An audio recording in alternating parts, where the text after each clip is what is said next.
We are facing a massive global water crisis.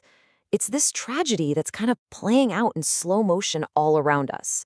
But what if the solution wasn't just about conservation, but had something to do with quantum physics? Yeah, let's dive into that. Okay, let's kick things off with a single number, 50%. According to the research, that's how much of our drinking water comes from right underneath our feet, from groundwater. It is quite literally the invisible resource that keeps our world running. And that leads to a really baffling question.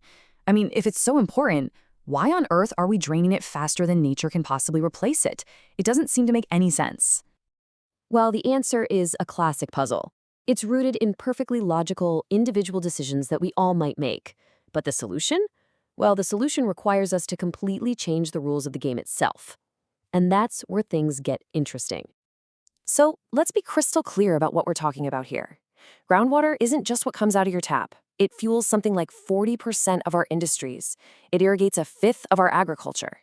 You know, from rural communities in Asia to villages in Africa, it is an absolute cornerstone of life. Without it, our modern world would just grind to a halt. So, why do we overuse it? The problem actually has a famous name, the tragedy of the commons. You might have heard of it. It describes this bizarre situation where a shared resource is destroyed by the very people who depend on it for survival. It's this predictable, almost mathematical outcome of individual self-interest. And to really get this, we need a key term. Groundwater is a classic common pool resource, or CPR. Just think about it for a second. You can't really stop someone from drilling a well on their land, right? But every gallon of water they pump out is a gallon that someone else can't.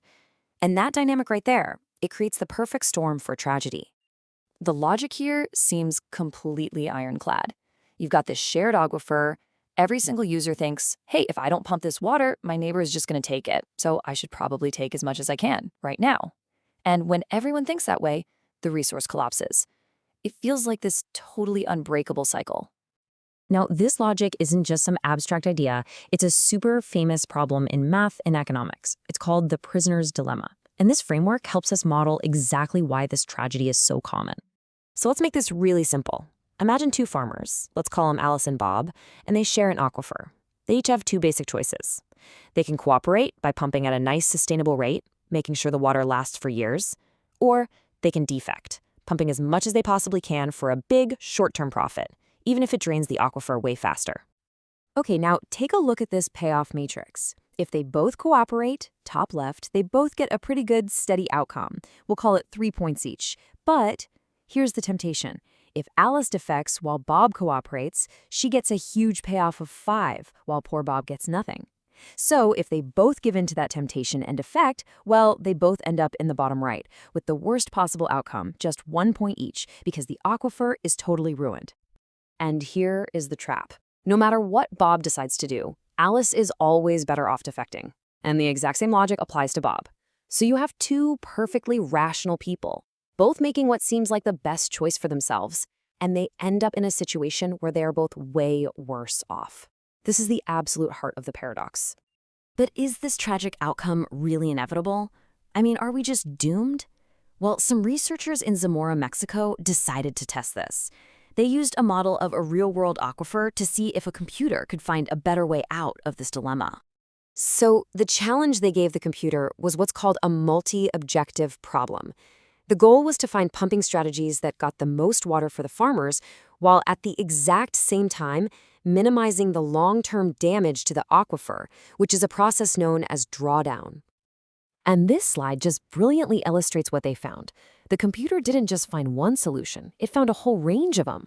Some were all about maximum extraction, others were about maximum conservation. But, and this is so crucial, it also found these balanced win-win strategies, where the outcome for both farmers was way better than that tragic 1-1 result. This proves that better solutions are actually possible. Okay, so if these better strategies exist, why don't people just choose them? Well, to answer that, we have to move beyond classical game theory and take a bit of a quantum leap. What if the game we've been describing, cooperate or defect, is just incomplete? What if there's a third way of playing, a hidden dimension to the whole game that could change the outcome entirely? The Nobel laureate Elinor Ostrom hinted at this.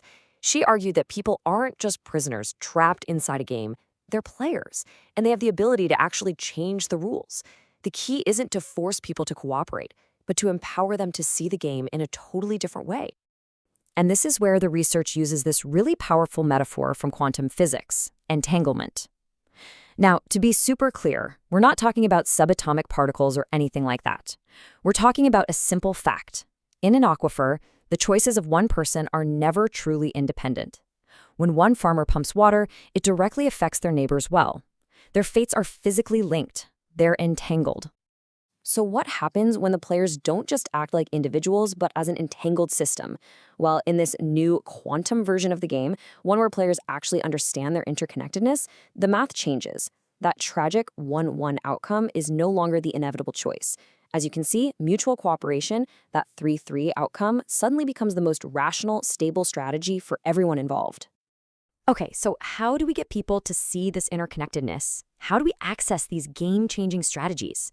The answer that the researchers came up with isn't some complex technology or strict government rule. It's much simpler. It's information. They developed this metric they call the information index. It basically measures how well the users understand the system, and it's made of two parts. First, the convincing index. How well is the optimal plan presented? Is it clear? And second, the confidence index. How much do the users actually trust the data? And just as importantly, the people who gathered it. And this is the whole key. When that information index is high, when people have clear, convincing, and trustworthy information about how their actions affect everyone else, their perception shifts. They start to see the entanglement. And suddenly, cooperation isn't just the nice thing to do, it becomes the most logical, self-interested choice you can make. And that is the really profound takeaway here. The solution to the tragedy of the commons isn't about hoping people become less selfish. It's about giving them better information so they can see the bigger picture. It's about changing their perception of the game they're playing. And this brings us to a final, pretty powerful thought. The water crisis is just one example. Think about climate change, overfishing, even public health. What other tragedies could we solve, not by changing our nature, but simply by seeing the deep connections that we've all been taught to ignore?